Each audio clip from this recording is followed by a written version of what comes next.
जब हमारे गार्डन में सुंदर-सुंदर फ्लावर खिले होते हैं और जब हम उन्हें देखते हैं तो यकीन मानिए बहुत ही तनाव मुक्त महसूस करते हैं। लेकिन बहुत सारे फ्लावर, बहुत सारे कलर के यदि हम खरीदते हैं, कई बार वह बजट फ्रेंडली नहीं होते हैं। लेकिन कुछ ऐसे फ्लावर्स हैं जिन्हें यदि आप बीजों से उगाते हो तो एक साथ कई कलर्स आप अपने गार्डन में एक साथ जोड़ सकते हो। उन्हीं में से एक है ये जीनिया के फ्लावर्स।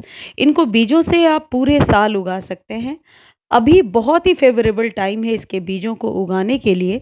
25 से 30 दिनों में रिज़ल्ट आपके सामने होगा। सबसे अच्छी बात है कि छोटे कंटेनर में भी आप इसकी फ्लावरिंग ले सकते हैं और बड़े कंटेनर में तो ज़ाहिर है ले सकते हैं। यदि आपके पास जगह कम है और धूप आती है, तो आप इसके बीजों को ज़रूर ग्रो कीजिए और फिर आप देखिए 25 से 30 दिनों बाद आपका गार्डन बिल्कुल रंग-बिरंगे फूलों से भरा रहेगा। ये जिनिया के बीज हैं, आसानी से आप नर्सरी से ले सकते हैं या फिर ऑनलाइन मंगा सकते हैं। मैंने ऑनलाइन मंगाया है, लेकिन मुझे पता नहीं है इसमें कौन-कौन से कलर्स के फ्लावर हैं। बीजों को उगाने के लिए आप सीडलिंग ट्रे का इस्तेमाल कर सकते हैं, लेकिन मैं 5 इंच के कंटेनर में डायरेक्टली इसे उगा रही हूँ। मिट्टी जो आप लेंगे वो वेल ड्रेन मिट्टी होगी, बहुत ज़्यादा खाद मिलाने की ज़रूरत नहीं है, 10% वर्मी कंपोस्ट मिला सकते हैं। बाकी जो गार्डन सॉइल है नॉर्मल वो ले लीजिए, उसमें थोड़ी-सी रेती मिला लीजिए। कहने का मतलब है आप इस बात का ध्यान रखें कि मिट्टी में पानी जमा ना हो। यदि मिट्टी में पानी जमा होगी तो ज़ाहिर है बीज सड़ेंगे, इसलिए वेल ड्रेन एक मिट्टी तैयार करें और उसमें बीजों को कुछ दूरी को मेंटेन करते हुए लगा दें। अब इसमें सबसे इम्पोर्टेंट बात ये है कि यदि बीज पतले होते हैं तो उन्हें गमले के ऊपर ही लगाना चाहिए और ऊपर से सिर्फ एक लेयर मिट्टी की एक तह बिछा देनी चाहिए। यदि बीज मोटे होते हैं, बड़े बीज हैं, तो उन्हें आप गमले के बीचों बीच लगाइए, यानी जैसे 10 इंच का कंटेनर है तो 5 इंच ऊपर से मिट्टी हटा कर के उसके बीज को लगाइए और 5 इंच मिट्टी ऊपर से भर दीजिए।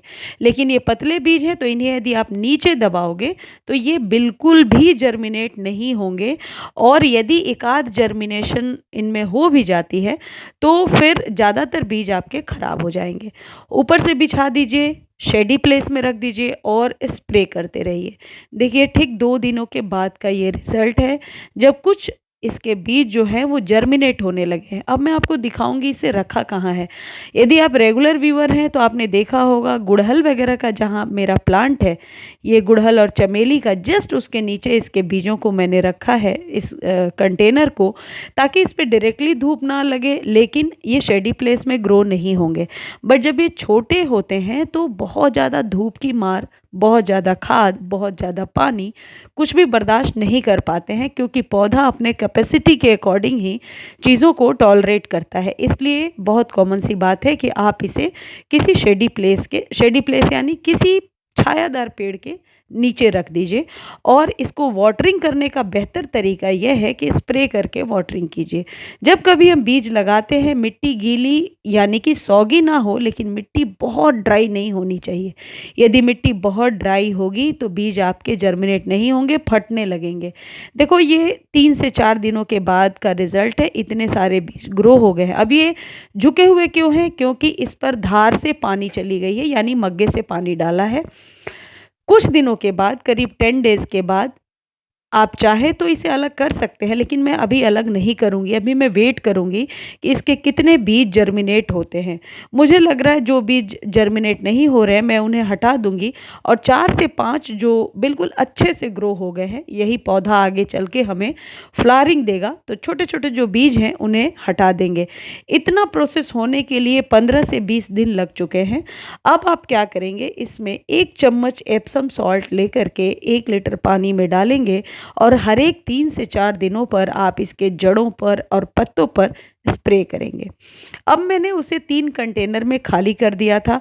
वो वीडियो अभी मैंने इसमें ऐड नहीं किया क्योंकि फिर वीडियो बहुत ही लंबा हो जाएगा। आसानी से आप उसे कंटेनर में हटा सकते हैं या उसी कंटेनर में छोड़ दीजिए या फिर 2 से 3 कंटेनर में आप उसे खाली कर लीजिए।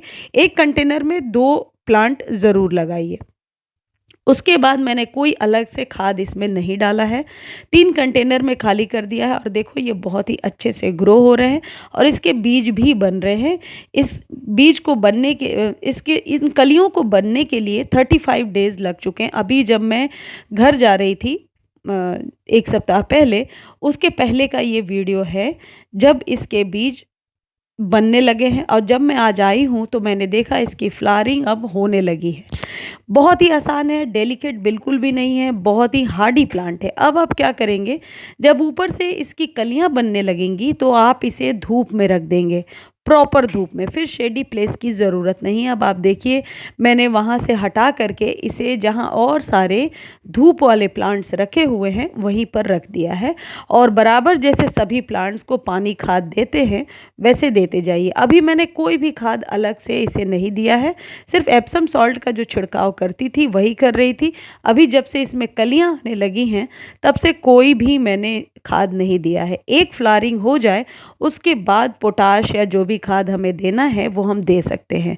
जब पौधा नया होता है तो उसकी इंटेक कैपेसिटी बहुत ही कम होती है। आप बहुत ज़्यादा खाद पिलाते रहेंगे इसे तो हो सकता है ये पौधा मर भी जाए, क्योंकि जितना खाना दोगे ये डाइजेस्ट नहीं कर पाएगा। ऐसे में इसे सेल्फ प्रोसेसिंग के साथ इसे फ्लावरिंग करने दीजिए। ज़्यादा खाद भरने की ज़रूरत नहीं है। मैंने प्रॉपर धूप में इसे रख दिया है, सिर्फ पानी और धूप का ख्याल रखिए। और अभी मैं आपको दिखाऊंगी, इसमें 2-3 फ्लावरिंग हो चुकी है और कलियां बहुत सारी हैं। कल के वीडियो में शायद जब मैं वीडियो दोपहर को डालूंगी तो ज़रूर आपको ये जो फ्लावर खिल चुके होंगे वो मैं दिखाऊंगी। अब देखिए जितने कलर के फ्लावर आए हैं, क्या ये पॉसिबल है इतने सारे शायद हम प्लांट खरीदने जाएं तो फिर कॉस्टली पड़ेगा हमें। अच्छा है बीज खरीद लीजिए, 100 से ज़्यादा बीज हैं उसमें।